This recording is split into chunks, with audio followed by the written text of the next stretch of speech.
నమస్తే, welcome to Leo. నేను మీ Jagan. April 14 Baba Saheb Ambedkar సంబంధించి జయంతి అని చెప్పుకోవాలి. అయితే రాజ్యాంగం మాత్రమే కాదు, పూర్తి భారతదేశపు రూపురేఖలు మార్చినటువంటి ఒక నేత మనకి అంబేద్కర్ అని చెప్పుకోవచ్చు. అయితే దళితుడుగా పుట్టిన అందరి రాతలు రాసింది మాత్రం అంబేద్కర్ గారే అని చెప్పుకోవాలి. అయితే అంబేద్కర్ గారు రాసినటువంటి ఒక రాజ్యాంగం ఏదైతే ఉందో, ఈ రాజ్యాంగం భారతదేశం మొత్తం కూడా ప్రతి ఒక్క రాష్ట్రంలోనూ అమలు జరుగుతూ ఉంటుంది. కాకపోతే 2019 నుంచి 24 దాకా ఆంధ్రప్రదేశ్లో మాత్రం ఈ యొక్క రాజ్యాంగం ఎక్కడా కూడా అమలు చేయలేదని అయితే పదే పదే చెప్పుకోవాలి. వాస్తవానికి దళితులే కాదు, ప్రతి ఒక్క వర్గాలు, అది పూర్తి స్థాయి అన్ని వర్గాలు కూడా ఈ యొక్క టైంలో ఖచ్చితంగా అణిచివేతకు గురయ్యాయని చెప్పుకోవచ్చు. అటువంటిది చాలా కాలం తర్వాత, దాదాపు 5 ఏళ్ల తర్వాత ఈనాడు అంబేద్కర్ గారి జయంతి స్వేచ్ఛా వాయులతో ఏపీలో జరుపుకుంటున్నారని చెప్పుకోవచ్చు. వాస్తవానికి 2019 నుంచి 24 దాకా ఎలాంటి అణిచివేతకు గురయ్యారు, ఏం జరిగిందని చెప్తే వాస్తవానికి డాక్టర్ సుధాకర్ ఒక దళితుడు, ఒక డాక్టర్, కరోనా సమయంలో N95 మాస్కులు డాక్టర్స్కి ఇవ్వరా అని ప్రశ్నించినందుకు, ఖచ్చితంగా ఉన్నటువంటి ఒక కరోనా పేషెంట్లందరినీ ట్రీట్ చేయాలంటే కనీసం డాక్టర్లకి N95 మాస్క్ అడిగినందుకు పెడరెక్కలు విరిచి కంప్లీట్గా పిచ్చివాన్ని చేసి అక్కడి నుంచి చంపేసినటువంటి ఒక దాఖలాలు మనం చూసాం. అంటే వైద్యో నారాయణో హరి అంటారు, అటువంటి వైద్యున్నే చంపేశారంటే ఇంకా నిజంగా 2019-24 దాకా ఎక్కడైనా సరే బాబాసాహెబ్ అంబేద్కర్ గారు రాసినటువంటి ఒక రాజ్యాంగం అమలు జరిగిందా అంటే ప్రతి ఒక్కరు చెప్తారు జరగలేదని. అదేవిధంగా చూసుకుంటే దళితులైనటువంటి ఒక ఎంతో పైన దమన కాండం చూసాం. సొంత డ్రైవర్ అయినటువంటి ఒక వీధి సుబ్రహ్మణ్యాన్ని ఎమ్మెల్సీ అనంతబాబు ఎవరైతే ఉన్నారో తను చంపడమే కాకుండా సతీ సమేతంగా చంపేసి, చంపిన తర్వాత వెళ్ళి డోర్ డెలివరీ చేసి దాదాపు కొన్ని సంవత్సరాల పాటు వాళ్ళ సతీమణైనటువంటి ఒక లక్ష్మీ దుర్గ గారు దీంట్లో పాల్గొన్నారని కూడా చెప్పకుండా అందరినీ కూడా కంప్లీట్గా తప్పుదో పట్టించి అటువంటి ఎమ్మెల్సీ ఇప్పటికీ కూడా చట్టసభల్లో పెద్ద సభల్లో కూర్చోబెడుతున్నాడు అంటే ఆ పార్టీ ఎటువంటిదని అర్థం చేసుకోవాలి.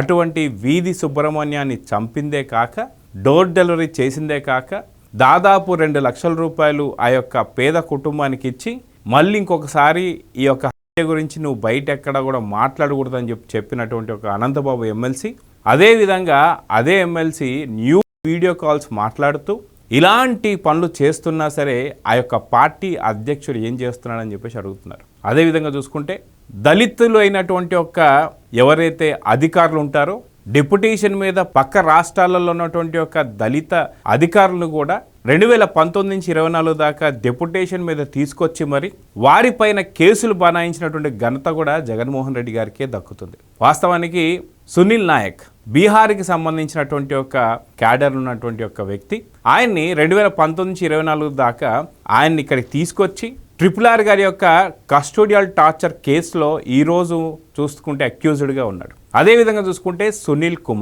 ఈ సునీల్ కుమార్ అనే వ్యక్తిని కూడా తీసుకొచ్చి ఇక్కడ ఏదైతే ఖచ్చితంగా కాంట్రవర్సీ అవుతుంది, కేసు పడుతున్న సంగతి తెలుసుకుని, అంటే చట్టబద్ధంగా జగన్మోహన్ రెడ్డి గారికి అన్నీ కూడా తెలిసినటువంటి వ్యక్తి, అటువంటిది ఆయన్ని తీసుకొచ్చి ఈ యొక్క కేసులో ఇన్వాల్వ్ చేసి కస్టడీలో ఉన్నటువంటి ఒక రఘురామకృష్ణ గారిని పుట్టినరోజే తీసుకొచ్చి కస్టోడియల్ టార్చర్ చేసి అక్కడ సునీల్ కుమార్ కావచ్చు, సునీల్ నాయకులు కావచ్చు, ఈరోజు ఇద్దరు కూడా అక్యూజ్డ్గా ఉన్నారు. అక్యూజ్డ్గా ఉండడంతో పాటు ఐపీఎస్ ఆఫీసర్ అయినటువంటి ఒక సునీల్ నాయక్తో కూడా మళ్ళీ ఆ యొక్క దళిత కార్డు ఏదైతే ఉంటుందో అది తీసుకొచ్చి మళ్ళీ ముందు పెట్టిస్తున్నాడు జగన్మోహన్ రెడ్డి. ఇలా ఎన్నో రకాలైనటువంటి ఒక కేసులు మనం చూస్తూనే ఉన్నాం.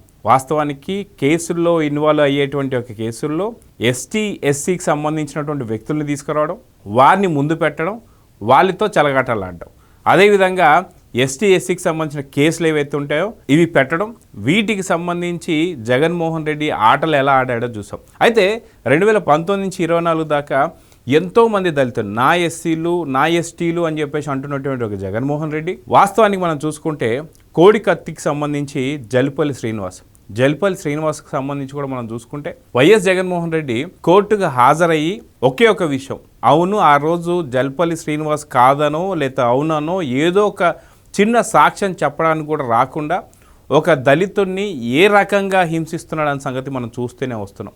అదేవిధంగా చూసుకుంటే వివేకానంద రెడ్డి గారి కేసులో కూడా దళితులు ఉన్నారు. అదేవిధంగా చూసుకుంటే పరిటాల రవి గారి కేసులో కూడా దళితులు ఉన్నారు.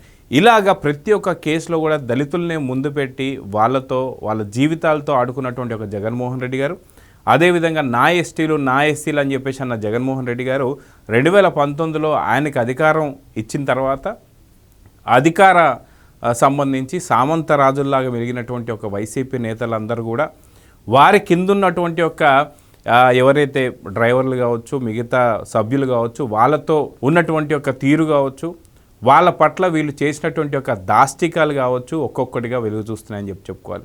ఒక్క దళితులే కాదు, ప్రతి ఒక్క వర్గం. ఇప్పుడు మనం చూసుకుంటే ముస్లిమ్స్కి సంబంధించి ఏదో చేయలేదు కూటమి ప్రభుత్వం అంటున్నటువంటి ఒక జగన్మోహన్ రెడ్డి, వాస్తవానికి అబ్దుల్ సలాం కర్నూలు నంద్యాల కేసు అందరికీ తెలిసిందే. అదేవిధంగా చూసుకుంటే మనకి చాలా చిన్న పిల్ల అయినటువంటి ఒక ముస్లిం పాపను వేధించినటువంటి సంఘటన మనం చూస్తూనే ఉన్నాం. ఆఖరికి పెద్దల సభకి అధ్యక్షుడైనటువంటి ఒక షరీఫ్ గారికి సంబంధించి కూడా ఆయన్ని ఎలాంటి దాడులు చేశారు, ఆయన ఎలాంటి ఇబ్బందులు పెట్టారో స్వయంగా ఆయనే చెప్పినటువంటి సందర్భం మనం చూస్తూ వస్తున్నాం.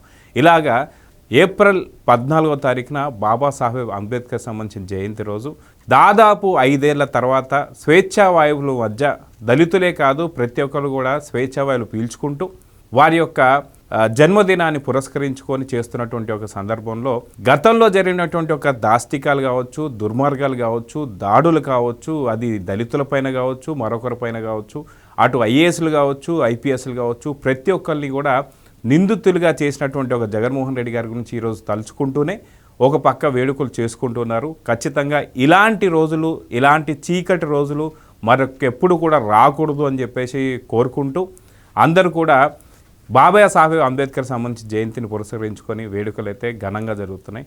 సో లియో ఛానల్ తరఫున కూడా బాబాసాహెబ్ అంబేద్కర్ గారికి జన్మదిన శుభాకాంక్షలు. నమస్తే.